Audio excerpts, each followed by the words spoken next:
Welcome back to Inside the Tauntaun, a podcast in the multiverse of fandom. I'm Daniel Dawson, and I'm joined by my friends and fellow defenders, Alyssa Simmons. Hello. And Dino Nicandros. Hello. Today, we are discussing the last 2 episodes of the Marvel Disney Plus series Daredevil Born Again. Episodes 8 and 9. Was this the most violent Marvel moment in the history of the world? Did Alyssa almost pass away while watching it? Stay tuned to find out, and by God, we're Marvel fans. I don't know who you are or where you came from. I am Iron.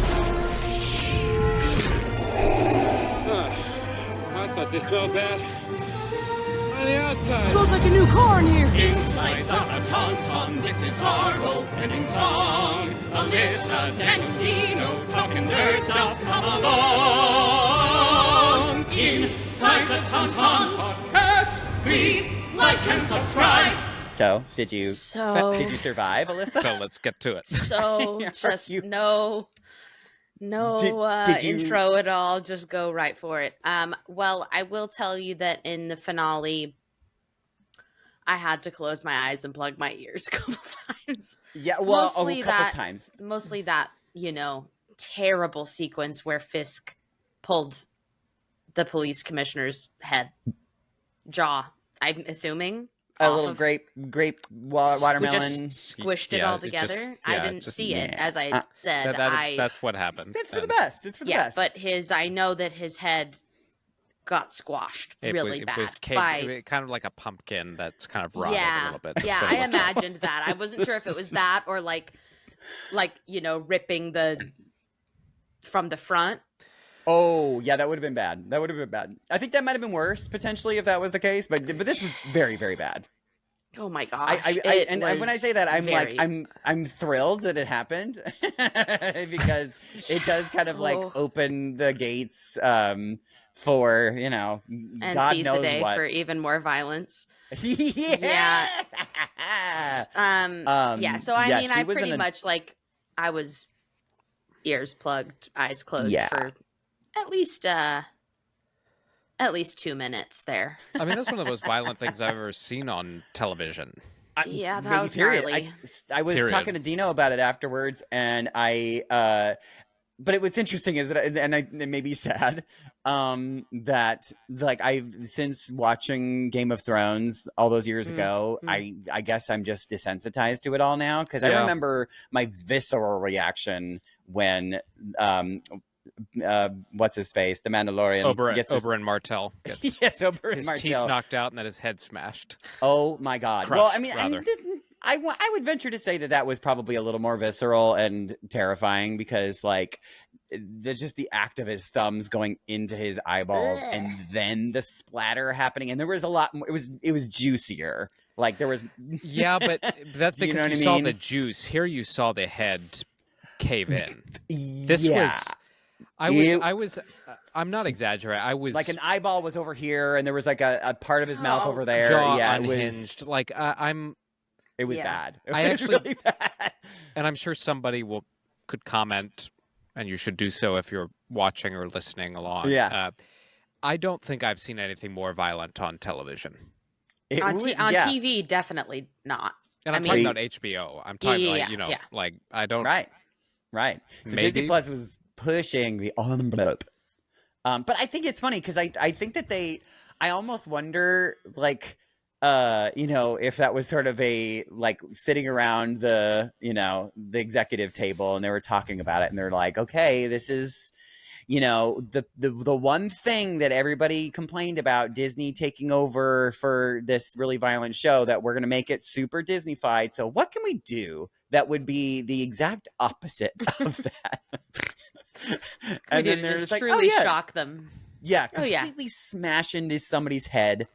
And show the whole entire thing. And show the whole thing without going away. I mean, it was they did it. They really did. There is zero way that we can all say that the show was in any case Disney-fied. No. So yeah. I think that if that was their goal, they definitely achieved that.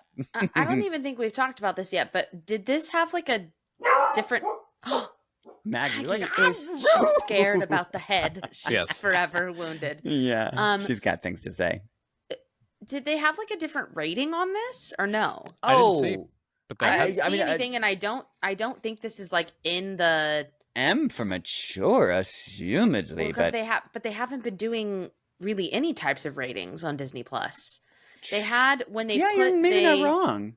When they put the Netflix shows on, at first you had to say like you had to do that like toggle where you said like I agree to have like mature content in here, but I don't recall any type of like even a disclaimer before the episodes being like this is like.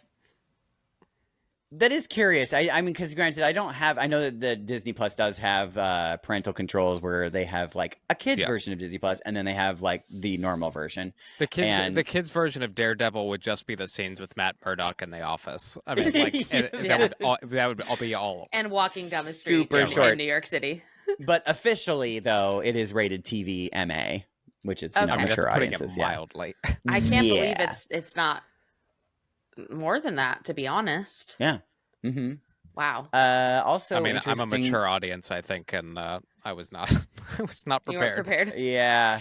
And just while we're at it, since I have it up here, the overall Rotten Tomato score for the series was 87%. Very decent. Yeah. Okay. Yeah, that's pretty high. The best rated episodes of this season were the last two. Oh, all right. Which I probably would agree with. I mean that I thought that the one with which honestly is kind of surprising because I feel like on paper it sounds like it would have been kind of like who cares? But episode 3 with Hector Ayala and that I loved that one. I loved that episode. Excellent. Yeah, I would say I would say 3, 7, 8, and 9 were because I thought the Muse episode was really great. Was really very cool, good too. So very, very cool. That one. And actually, I believe that was the third highest rated. Was the part where he goes to his lair and like there's that cool fight scene and the little girl's getting her blood sucked. Well, so we started off just talking about the most important part. Just the most important, just the blood and guts and gore. Unbelievable blood and violence. Guts and gore, better scream. It was pretty great. But these last 2 episodes, speaking of the ratings form, I do think they are the 2 strongest ones, and they are the most compelling case for continuing the story, I think. And they made their case, I think. I love all of the converging characterizations, and we've talked a lot about Matt and Wilson Fisk. We've talked less so about Vanessa. True, and she's kind of coming into her scary own as well. Oh my God. And then Heather, Damn it, Heather! She had such promise. We had high hopes. I knew that what happened with Muse really wrecked her, altered her in a way that I was like, oh, she's not coming back from this in a way that we're going to like. No, and it does make sense. Like, even though I don't like the path she's on, I do appreciate how they got her there, because I feel like I can't think of a specific example, but I know there have been a couple of shows. Well, Game of Thrones, I think, was one with Daenerys, where they took her from 0 to 100 in the final season in terms of amping up the madness factor. You're like, but she was just like, it's not the fact she turns mad; it's the speed and. But here, I feel like Heather, as you said, Alyssa, goes through something horribly traumatic. Yeah. And then her own history of dealing with people's mental health struggles. Well, yeah, she's apparently a terrible therapist. Yes. That is apparent. She's not Or- very I good mean, at her job. Or To- really like- good, depending on where you sit. Yeah, right. I guess so. She's like, that was her whole, yeah. But it would make sense that she would hold the opinion that masked, people who run around with masks and take the law into their own hands would be dangerous elements and probably have, personality disorders of some kind. And she's not wrong. Right. I mean, Yeah. Matt And very now much does have, and it gives that. her a reasoning to align, at least in some form, to Fisk. Yes. Mm-hmm. Like I Yeah, with government, I suppose. Not even necessarily. I mean, I guess with his task force and everything. Sure. Yeah. Yeah. because and of course this comes with the age old problem with not telling your loved ones the full truth, because if like Matt Murdock was just like super honest with her, granted I know that comes with its own weight and dangers And risk, for sure. risk, but she he's left her in the dark about so much. Like he's just like, you just got to trust me, he's not a good guy. And it's just like, well, but like you're not giving me much to go. elaborate? Yeah, right. So it's kind of a little bit of his fault too. What a stupid dummy.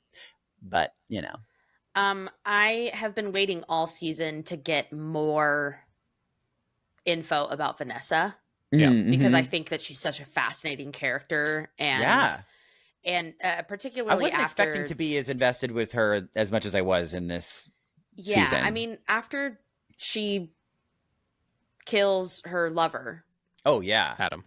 After she killed Adam, I was like, okay, this woman is forking scary. Well, because it's like you kind of wonder like if she she really is doing it because she loves Fisk, or if it's like a really calculated move on her part, like another like chess move. Yeah, there's so much mystery still surrounding her, which just really like, and either way makes her terrifying. Yeah, from an audience standpoint, I'm just like, oh my, like, yes, this is such creative, clever, smart writing, character building with her character, and just with her portrayal of her, that I'm like,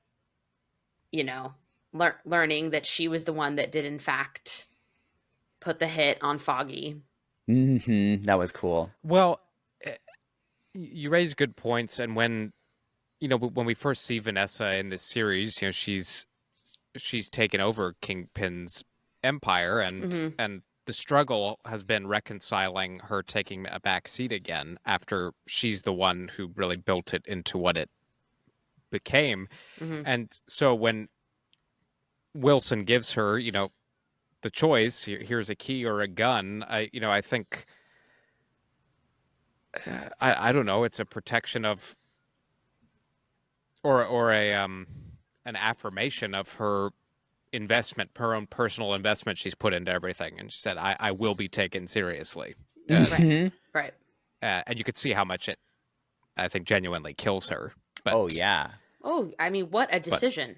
Of course, at the end of the day, too, I think that he kind of did force her into a rock and a hard place. I mean, like, what choice did she have? I mean, like, she wasn't really gonna. I mean, like, I think that in her mind, I had she chosen the key instead, like, I just don't think that was even a choice, even though it was on the table. Like, I think that there was I think that she knows Fisk better than anybody, perhaps. Yeah, totally. And the way, I mean, I'm sure there's still a lot of definitely better than her therapist. Jeez. But like, yeah, I mean, I'm sure she saw all of the variables. She's like, if I do take the key, he will shoot both of us in the head the second or have us killed or something. Yeah, whatever it is. Or we would never, Adam would never experience a regular life ever again. I probably never would.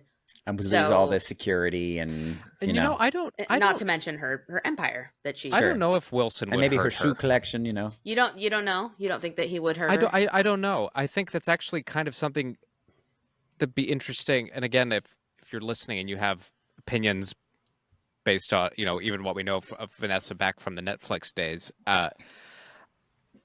I wonder if that's something she can use to her advantage going forward. I mean, I kind of do think he loves her. Yeah, unconditionally. I do too. I do think that he loves her unconditionally, but I do think that he. I was going to say. I do think that he could justify, like, if she had chosen Adam. Yeah. And chosen to save him, I do think that he could justify. Yeah. Ending her, because he's like, if she's not going to choose me and I can't have her, then I'll never have her. Then if I can have her, no one will. But I don't know. It is complicated, and you do like. They're fascinating, for sure. I was going to ask, if this was a musical. Yes. And because clearly that would have been a song at that point. Them like I want in the dungeon. Yeah, in the dungeon, choice, like the choice. You know what I mean? Like what like musical song comes to mind? For me, it was the oh god, what is it called? From Phantom of the Opera. Past the point of no return. Yeah. Point of no return. Exactly. Thank you. Sure. Mm-hmm. I'm feeling like maybe it's just the whole gangster vibe of it all, but I feel like it's got to be something from Wild Party. Oh, I thought you were gonna say Guys. Sit down, you're rocking the boat. Which also great choice. There's no bad choices here. That version of that song as he's just like massacring people. Go. Sit down. Every sit down is a gunshot. Oh my god. No, I don't know that there's a specific song, but I think like in the style of Lippa's Wild Party. That's my answer. Yeah. Wild Party would be a good mix. Interesting.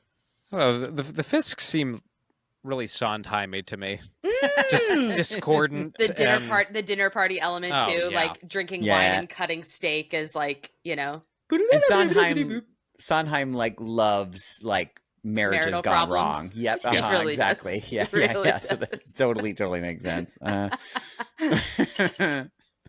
Everybody, right? Right. Oh my god! Yikes! Oh yeah, somebody needs to do a mix of it or something, please. Well, thank you for that exploration into definite Sweeney for sure. Yeah. Oh, sure. Kingpin. Oh man. What was I thinking? I also really enjoyed the artistic quality of the both episodes, but specifically I was thinking what came to mind was the all of the way that they the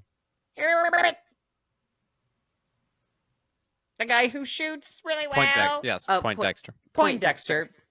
Yes. The way that they sort of depicted his whatever, like just his mental view. Health or his the way he sort of shade of blue, the blue tint. Yeah, that was cool.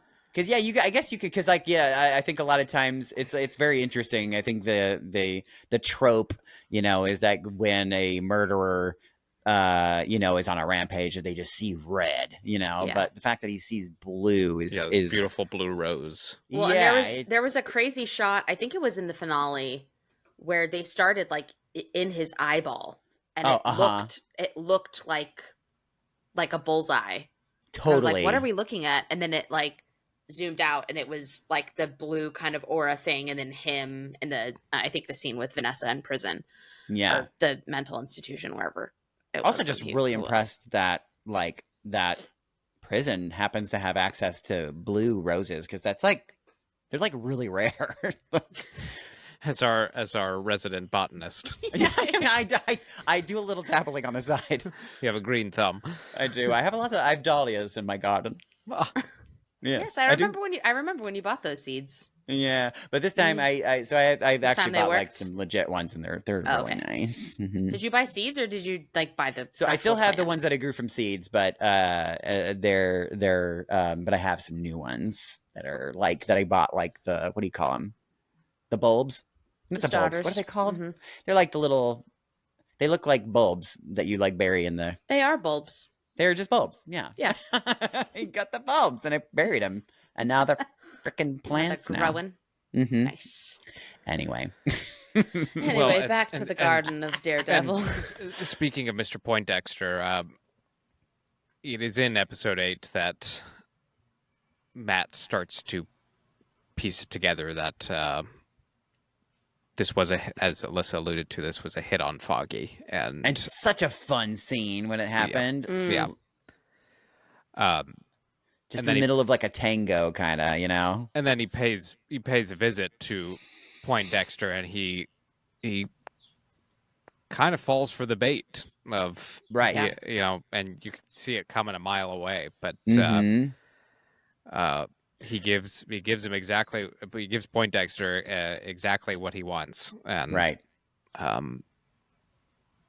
and that was another very brutal moment when breaks his face. I mean, he cracks a tooth, and then he's like, "Thank you."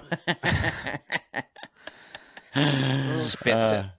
Man. Yeah, when he, when he spits the bullet when they're stitching him up. The amount of force that you would. Granted, I know I'm you know, I don't think he needed to kill him at that moment, and I don't think lodge. I mean, into him, but still dislodges his tooth and knocks him out with his tooth. Because I mean, you know, if you ever like tried to spit out like a apple seed or something, I just don't think you would be able to, like, you know. Now this is a skill that he's been. That guy's got some cheeks. Yes. Like those muscles are. He's been working on that. No wonder he's got. He's got such a chiseled chin, just because he does like a bunch of cheek exercises all the time. Obviously, Matt still hadn't told Fisk that information yet, right? No. He was about that he had visited him? No, that Vanessa is the one that put the hit on Foggy. Oh, right. Oh, yeah, so we've left the season without that being revealed. Yeah. Right. There is like a remarkable amount of things that were left unresolved for this season, which, you know, I think it is kind of a like, I think the idea of it is supposed to be like a, you know, Born Again, like this is season 1 of, you know, although I don't know if we want to talk about this now, but I am curious what you think that their structure is going to be like going forward now. Because, you know, with that post-credit scene, it kind of feels like they sort of passed the baton to our little buddy, Frank Castle. And I'm curious whether or not that means he's going to get his own. He is. That's confirmed. It is confirmed, official. It's a special presentation for Punisher next year. So it'll be like just like one episode kind of cool thing. It's going to be some kind of one-off. Sick. Cool. Okay, I love that. That's great. Special that presentation. Is great. Not that I don't think that he shouldn't have his own full series or anything like that, but I do think that is a smart move. Yeah, they've called it. I can't. I don't have much. Similar to how they did the special presentation of Werewolf by Night. Yeah, right. Sure, but at least this one will be more canon, allegedly. Yeah. But so we have the confrontation with Poindexter, and then we get to what I find to be the best shot and most interesting scene of the whole series, which is the black and white mayor's ball. Mm-hmm. Yeah, and lots of stuff going on here, and lots of continuous shots too. We see that Fisk has kind of cowed the New York City elite, which were kind of, you know, throwing him the cold shoulder and reminding him that they run the city, and they changed their tune when they had their little one-on-one meetings. And yeah, he's literally getting them all one by one. And he has his special task force, anti-vigilante task force, acting as the enforcers here, and another disgusting Oh my god, that scene in scene the where boils he throws that guy's hand in the the fryer. oil, the fryer. Yeah, big yikes. And you see I how really inept. hate that guy. I Yeah. really hate Yeah, that guy. yeah. he feels like he's gonna like find a not so great end. Hopefully, I sure hope so. Yeah, and 'cause he's terrible. We'll talk about them in a minute when we talk a little bit more about Punisher. But these guys who fashion themselves after Punisher and right? Maybe they're saved that for his show. completely fundamentally misread Frank Castle. And, Yeah, I think you missed the point. I think you missed the point. Yeah, big time. But it's really cool for Frank Castle though, just like to be able to see the cause and effect there, like that his actions do have consequences, like that empathy is important, and you need to like. I mean, but I mean, I don't know. It's just like it does feel like it, like for the first time, maybe that it's that he is seeing that and it is affecting him, and he's like, "Fuck, what have I done?" kind of thing, right? Yeah. In such a subtle way, but you can tell that it's definitely affecting him now.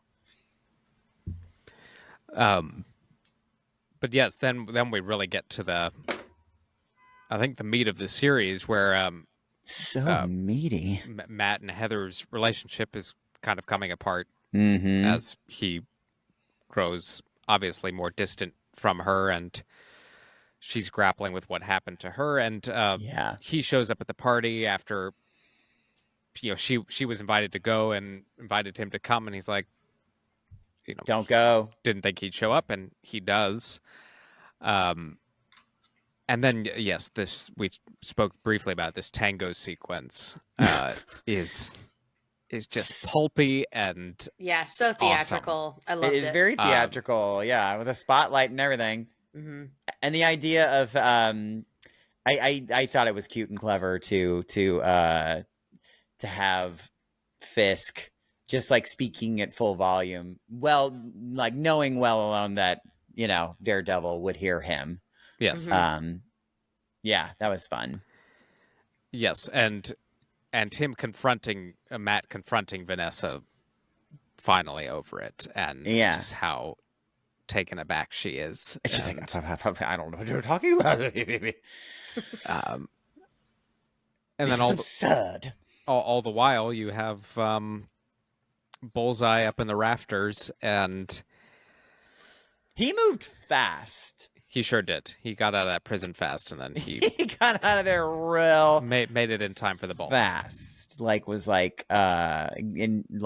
their plans, knew where they were going to be. He's like, "Oh, there's a ball, got it, going." Man, he does not waste 1 second of time. He went there to kill Fisk, right? And I'm curious too. Like, were you? I mean, I'm assuming that was their what they were trying to do, but like I was like, ooh, who's he going to choose? Who's going to be the target? I mean, I don't think I figured that Fisk might be.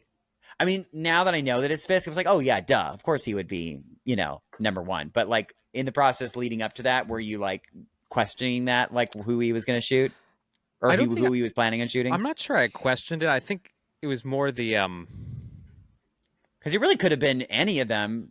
Honestly, like I could see like him killing Daredevil makes sense. Him killing her makes sense. Mm-hmm. Him killing. For me, it was a toss up between Vanessa and Fisk. Yeah. I didn't think he was going to kill Matt. No, or at least try to. Yeah. And I thought this would be a situation, and it does turn out to be the case. But I thought Fisk was going to use this as a kind of a quote unquote false flag. Inside job. The attempt on my life has left me scarred. And, it's crazy how many parallels the show has to like the real world things happening. But I did not expect Matt to save him, and then that was unexpected. And in the immediate aftermath, I'm like, well, he now puts Fisk in a difficult position, and that I just protected my identity for good. Right. Otherwise, this all unravels for him. Mm-hmm. And I mean, although interestingly, almost immediately afterwards, I'm thinking in my head, oh, okay, now Fisk owes him one, but then Fisk is like, nah, kill that guy. No, go into the hospital and smother him to death. Yeah. And that then, was so scary. And then that lionize him. Ooh. Like say, take Daredevil off the board and call him a hero. And sure, right. Give him what he wants, but then right. we'll both be happy. I just love that interplay, and for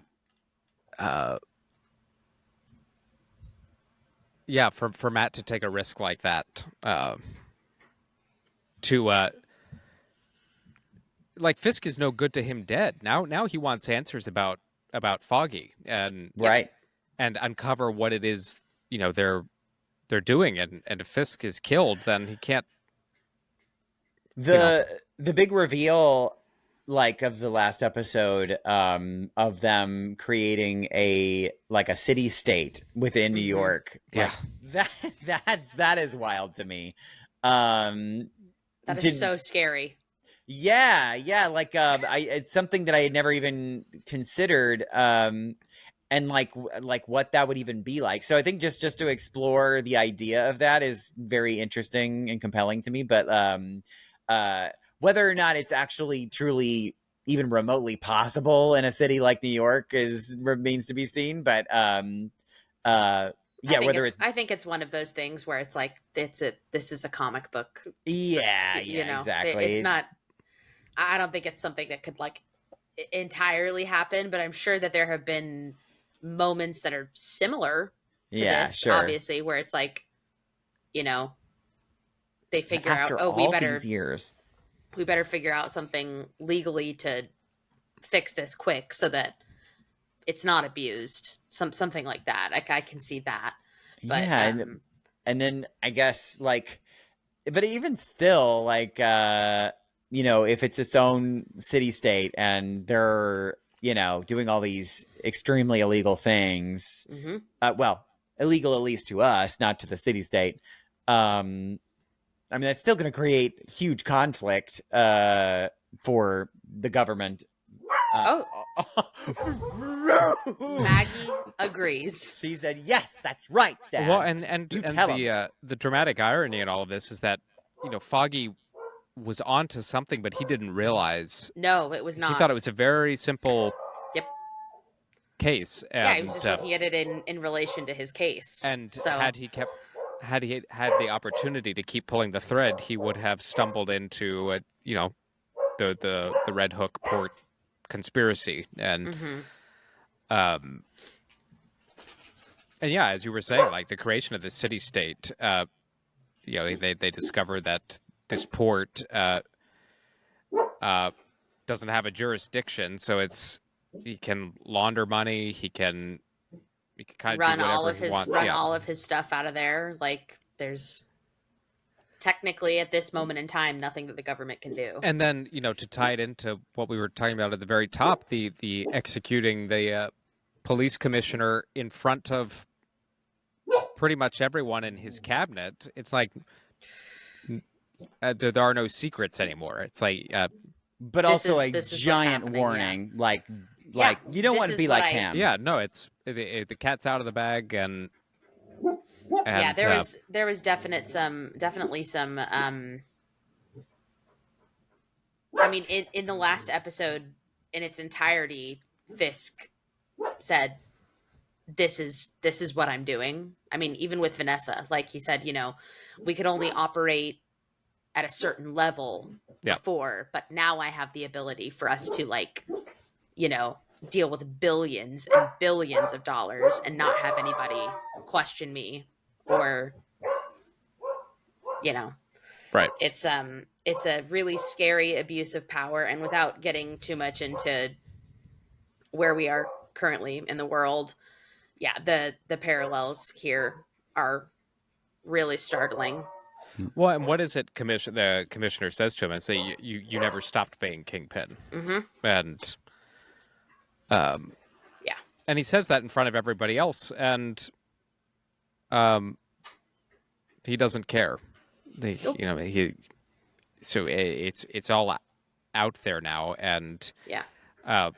The institution of a 8 p.m. curfew, and locking the city down, and all these his task force they're all cops, and so to have that level of corruption, it's just so scary, and with all under the refrain of "I love New York," and yeah, and I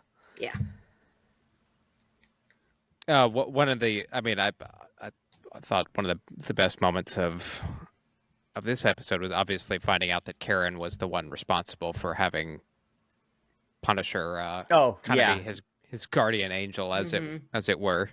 Some interesting tension there. Oh yeah. Definitely.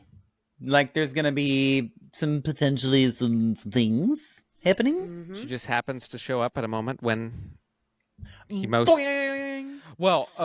We haven't talked about it yet, but when he wakes up from being out, and the first thing he says is Karen. Karen. Oh, Yeah. Hello. Heather didn't like that. No, Heather didn't like that. She didn't care for it. It's like, oh, he's just drunk. Oh, it's the medicine. It's the medicine.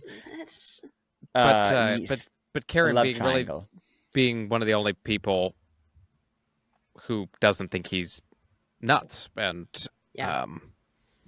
but then the two of them discover that when they actually physically go to the site of this port, they realize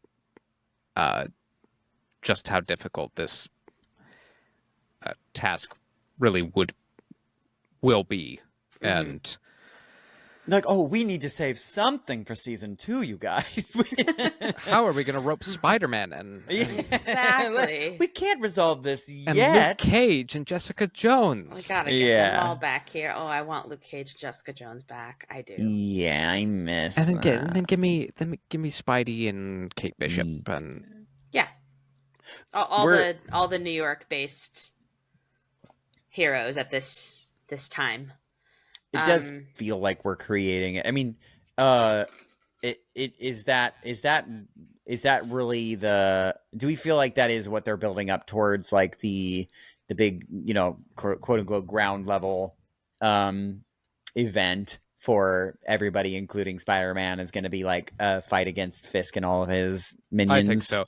When you look at just the scope of what Fisk is doing, it's right. Even though we've said on this podcast in the past, we've acknowledged that the Avengers aren't going to show up in every movie. They're not going to show up in each other's movies necessarily, just because. Because. But I think in this case, even with that suspension of disbelief that we've operated with, there's no way Fisk does this to the city of New York, and heroes that inhabit New York don't take action. Yeah, right. They're just kind of like, oh, God, this Fisk guy. Oh, well. Well, anyways, back to what I was doing. I mean, that just wouldn't be the case. So yeah, I think it's fair to say, anyway, what does he say? We need an army. And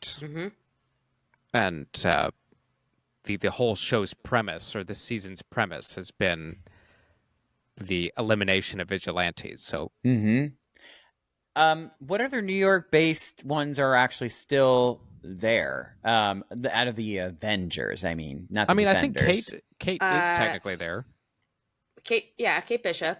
Oh, okay, sure. You mean from past Avengers? Of the non-Netflix folks. Yeah, Kate and Spider-Man. And I guess, and is Wong there, kinda? Yeah, well, I mean, yeah, he is technically there. But he's kind of managing all of the sanctums. So all of the sanctums now, right? Yeah, he used to be like the New York one, but now he's like all of them. I mean, everyone. Look, we've got the Thunderbolts coming out next week, which is thrilling. Yeah, that's next week.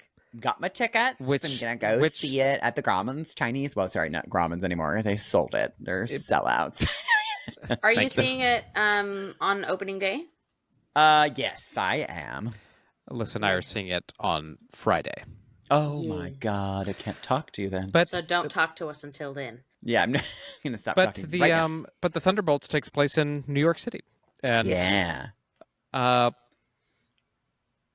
we should be getting Yeah, some information there. Yeah. Do we know? Has anything been revealed as far as time frame goes for that show? Thunderbolts. Yeah. I mean, it's present day MCU, so I don't. Yeah, it's not. It's I not think it's back or forward in time. I know well, that. sure, but I mean, can we sort of assume that this is happening before Daredevil or after? Or I don't think we can assume either until it. Right. Yeah, that I don't know.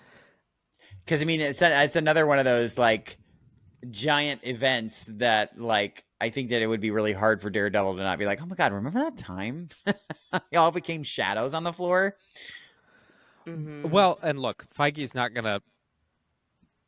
He's not gonna greenlight any of this. Like something that big where there's a void literally sucking up New York City. Yeah. There's no way that does not have an effect on what is happening in Daredevil unless they tell us. Yeah. You don't think the Daredevil's gonna show up in this?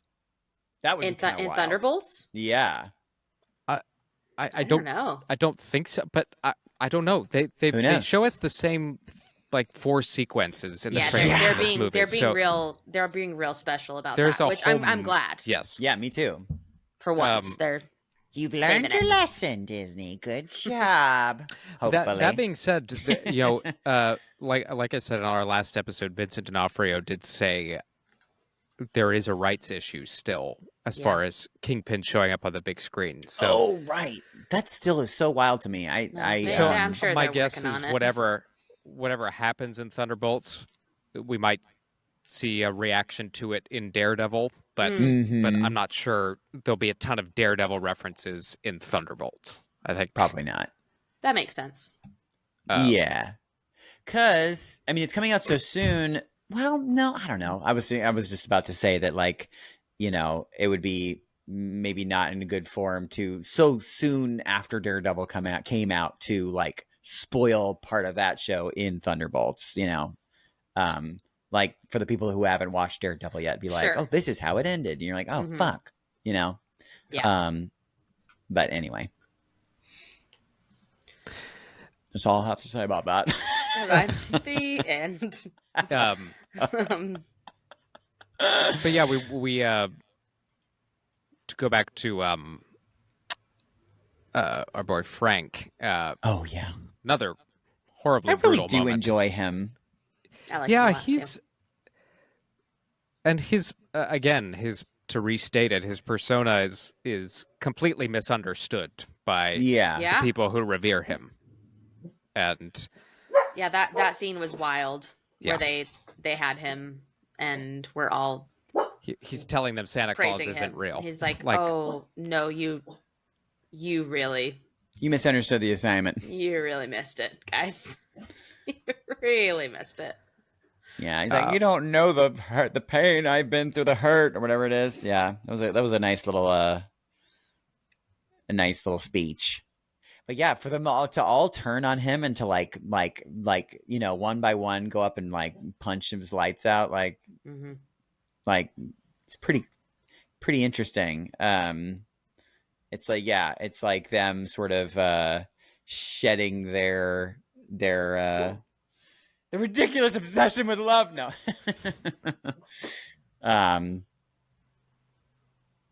Yeah, it's just really interesting to see all of them like idolize this person, but then like immediately turn on him.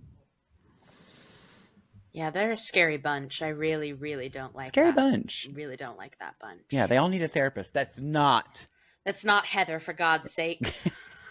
Please. Anybody else? She would be the worst Heather. possible therapist for all of them to see. But again, we get a good look at mental health being really one of the forefront themes of this show in a really fascinating way. How everybody deals with trauma, and that goes for Wilson and Vanessa. Wilson, again, going back a few episodes, talking about how he would have to fight bigger men until he was capable of doing what they could.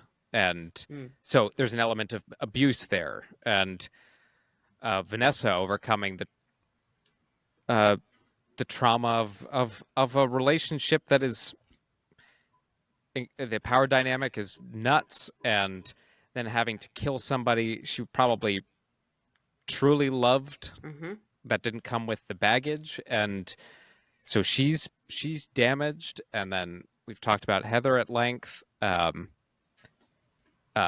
Matt, what he's gone through with Foggy, and Karen kind of abandoning him emotionally for a good long while there. And then Frank with his revelations to the task force and to Matt about, his son.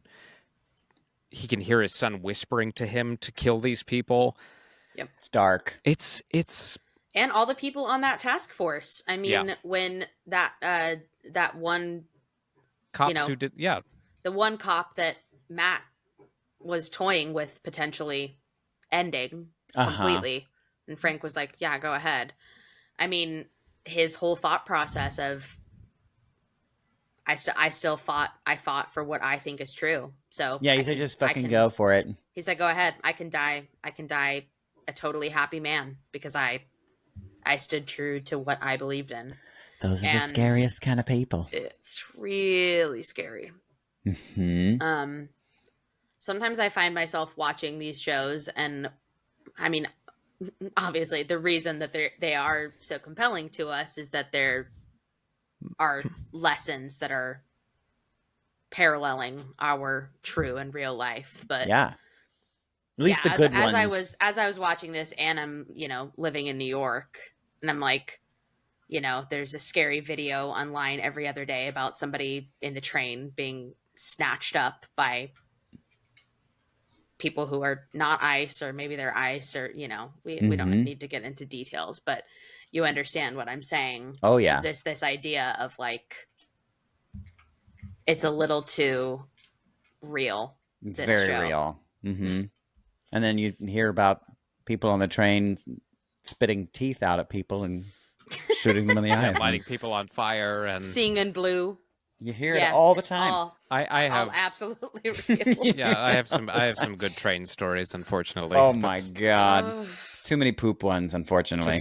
Just don't do the train after 11 p.m. I think that's that's a good lesson. It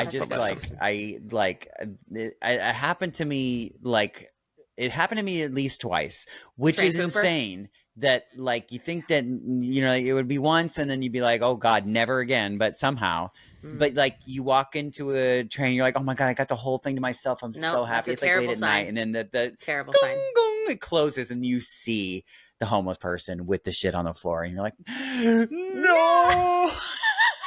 You're stuck. Yeah. There's nothing you can do. Yeah. You have to stay there until the next stop.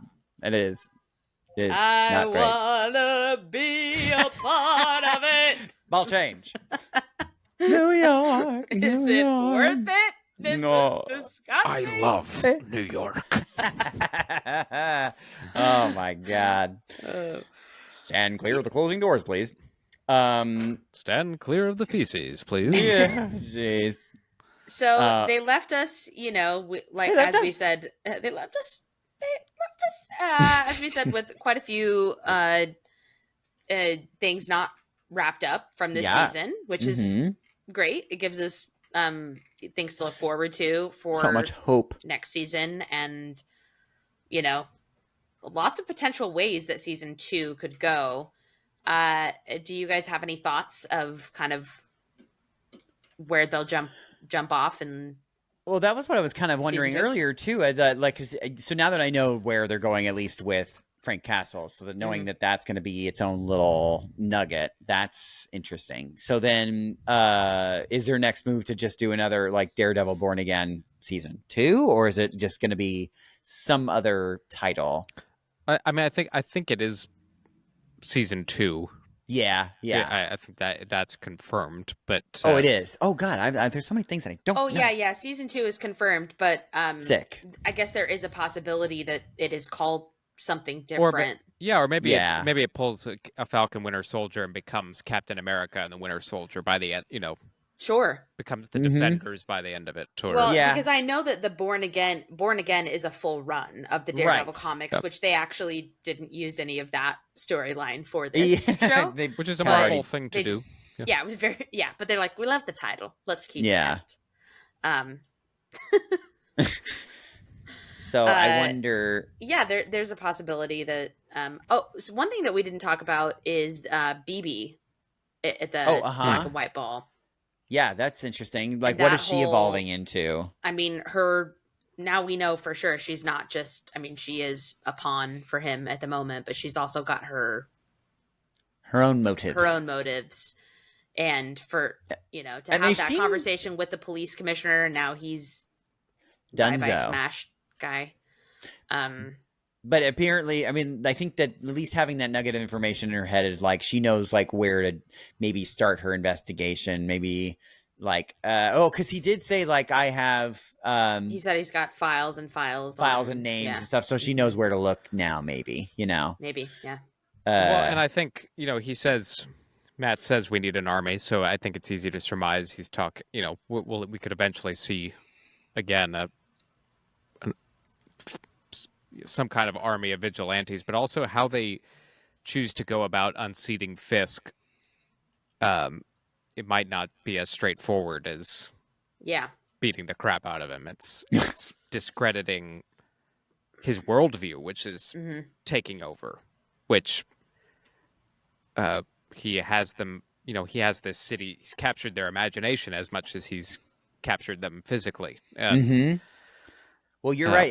It's interesting. It's again kind of a comment on our own society right now. Like you can't just take away, the guy at the top and just expect it all to get fine because somebody will just fill the void. It's difficult. You have to change a whole. You have to change the whole mentality of the society. But Fisk has them in a difficult position because he's using very legitimate fears to things that do happen, and again with the teeth. Don't let a crisis go to waste. Which I like to say about U.S. politicians is that of course red, blue, and otherwise, when something bad happens, you see the other side mobilize their talking point to then use it as and that's what Fisk has done. He's like, New York is crime-ridden, and I'm going to exaggerate maybe who is responsible for that so as to consolidate power. But then I think, at least in this last episode, he goes to such great lengths to create massive problems for the city. Which is again another thing that like it is happening currently. You know what I mean? Like Trump is classic. Trump is like creating an issue and then solving it, quote unquote, solving it and being like, you should thank me. You should thank me for solving the problem that I caused. You're like, but you were the one who set the fire in the first place. And he seems to be doing that. He's just like, oh yeah, I'll cut the power and then I'll be able to like close off the city and take out these vigilantes and just kill two birds with one stone. So Matt has to win the battle of public opinion, which is probably even more difficult than dealing out with Fisk himself. 100% agree. Oh, yeah. It'd be interesting to see how this show goes by existence. Right. It's really, I don't know. It's a really good show. It's timely. It's good. And I read, people complained to some degree about some of maybe the unevenness because there was a change of direction, creatives at the top. Sure. Throughout, but and maybe I'm not paying attention enough, or maybe I simply just don't care. I don't mind that there were tonal shifts. It doesn't feel like the Frankenstein's monsters some people have. No, it characterized still feels it as. No, to me like it feels still like a full linear story. There was, I think the only time that I felt like a real like and I spoke about it when we talked about it. Spoke about it when we talked about it. Talk about it. Talk about it. Talk about it. Talk about it. We Chaucer. Rabelais. Is that your Okay, dream I'm sorry. role? Yeah, it actually is. Like I know. 1,000. I think he means beep. Balzac. Not one more Exactly. poop out of you, madam. No, the episode where I recognized the biggest tonal shift was the bank episode. You just kind of felt like it didn't feel like it was in a completely different show. It just the tonal shift. But it didn't bother me. It didn't make me go. I liked that episode. Yeah, I enjoyed it. It just it did feel like it did feel a little bit different to you than the others. Yeah, like the tone was shifting. And from what I understand, the biggest reshoots of the show were from the opening episode, if I understand that correctly. Yep. That tracks. Yeah. So like I think the inciting action was kind of the biggest change. Like how do we get like, you know, how do we break Matt Murdock down so that we can build him back up again type of vibe, I think it was what changed. I don't know what it was supposed to be before per se, but yeah, I know that was changed. Do you buy the conspiracy theory that Foggy's in the witness protection program?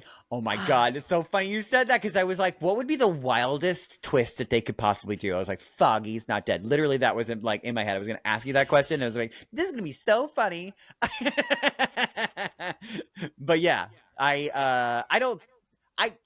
was going to say it as a joke, but people really think that? Is that actually a thing? Yes. Wow. I mean, no, listen. I think he's dead. Yeah, He's dead. yeah. I think he did. I mean, if anything, like, if they were gonna bring him back, it would be like, we have rebuilt him, and now he's an evil robot. He's Ultron. Yeah, I don't know. He's just like a mini Fisk. They've shaved his head and put him in a white suit. It's mini Fisk. Have him follow him around. Oh man. Yeah, I don't it's think funny so. you say mini Fisk because I do feel like they are they're kind of building up Gandolfini Daniel to be sort of a mini Fisk. There's father son issues on both of their ends. So like father, like son. Always so many Into the Woods episodes. Correct. Mm-hmm. So, how many Tauntauns would you give? Oh, okay. We're doing ratings. Daredevil Born Again. I would give it at least like we're talking somewhere between the 4 and the 5. Definitely not quite 5. Is it in the low part of that or the upper part? I'm gonna say 4.2 Tauntauns. Okay. Alyssa. Do you know? No, Is you it my first. turn? Yes. Me first. Okay. I would also put it around there. I think I'll say 4.3. Excellent. I will give it 4.6 Tauntauns. That is superb. I think this, behind Loki, was the second strongest Marvel series to date. Yeah, I mean, I remember you saying earlier on that it was like the best. So that shifted a little bit for you then. And that's with everything we know about what happened behind the scenes. And I know people who are much smarter about this material than I am have opinions, but I found this to be actually as violent as surprisingly violent as it was, a much needed overall tone shift in the MCU, I think. Yeah, I agree with that. And I like that while all of this big multiversal stuff is bubbling around us, that we get, a character driven kind of, more down to earth story, which I think if you just look at the timeline of releases over the next few years, that it's going to run concurrently with the big stuff that's happening, and we've hinted at that, how this might be a way to just get all of your Earthbound heroes kind of on the same page narratively. A giant Marvel orgy. But on its own, I was really impressed. Sweat, sweet. Oh my god! Take me. Oh my. Daredevil's at the top, flying around. Take me. Yes, Daredevil is absolutely Angel, 1000%. Mm-hmm. As long they can do that, as long as Daniel and I are in it, because Please. Daniel and I, when we did Rent, we were partners lovers in that. Oh, I scene. saw it. Yeah. You remember it? Yeah. You remember when I rode him off Yeah. stage? She rode me like a tauntaun. Oh, I remember. What I did for money. Correct. It's good. Said no one in regional theater ever. Correct. Yeah, also correct. Well, any other thoughts before we say goodbye? I mean, I can't wait for Thunderbolts next week. Oh, me too. I'm so You can excited. Bet your ass we'll be talking about that. bet your bottom. Oh, you know what? Which theater are we seeing it at again? Do you know? 34th? Lincoln Lincoln Square. Center. Okay. I'll have fun.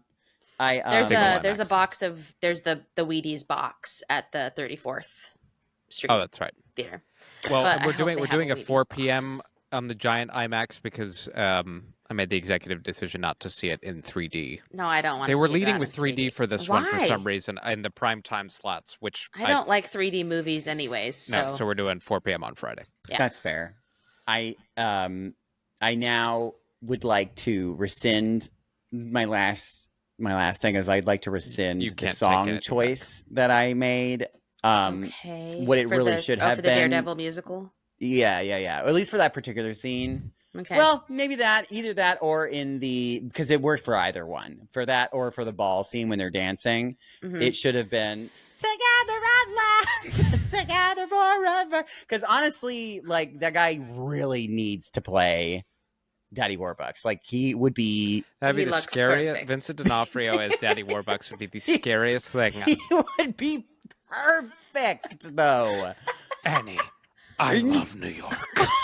Can you imagine? She just Like, runs screaming. She's like, I don't want to be adopted. I changed my mind. Just kidding. I want to see that. I want to Miss see Hannigan, it. I'm adopting this child. Honestly, I fucking would write that shit. Have Miss Wait, Hannigan who would end up our- being who the would our hero, like Hannigan she's be? saving him. In his Dreamcast, who would our Hannigan be? Oh my god, is it probably like an MCU character, like the current sure. MCU? Yeah. Oh yeah. I was gonna say Mother Han, but yeah. Oh sure. Yeah. but she might be Lily. She might be a Lily St. Regis. Oh, I could see that. Yeah. The easy train. Yeah. Mm-hmm. All right. Okay. All right. Yeah. Let us know in the comments who you would Please cast Your don't. Dreamcast of Annie from the MCU. From From the the MCU. MCU characters. Or what song you would so have dumb. Wilson and Vanessa Fisk sing while she murders her side Mhm. her side Yeah. guy. Yeah. All right. Well, All right. Well, that's like as good a place as any to stop. so Thunderbolts next week and or tomorrow. Yes. Yes! I'm so excited. It We're going is to determine sitting how at best at to cover. 98% right now Yeah. on Rotten Tomatoes. Uh-huh. That's crazy. We also Yeah. have an entire weekend of Star Wars celebration to speak of as well. Yes. There's Yes. lots We of do. things. Much So many was, nerd things. to Much talk was about. announced. 20, Yeah, so we'll be 2026, back 2027. It's going to be an expansive year for us. It's going to feel like the years prior to COVID, I think. Oh, I hope. One could I only think, dream I think just with before the dark times. with the big events that are overlapping, sometimes in the same month, I think it's Right. going to feel like it once did, which I'm looking forward to. Just in time for another epidemic. Daniel, don't say that put out loud. Take that. Knock on wood! devil. Knock on wood! I'm knocking on Slurp wood! that back up into your body, you freak. Thank you. Just kidding. Throwing you. salt over Salt. my shoulder. Yeah. All right. Well, thanks for listening. We hope you liked the show as much as we did. This is Inside the Tauntaun. I'm Melissa Simmons. And I'm Daniel Dawson. And I'm Dino Nicandros. May the force be with you. Always. Inside the Tauntaun podcast. Please like and subscribe.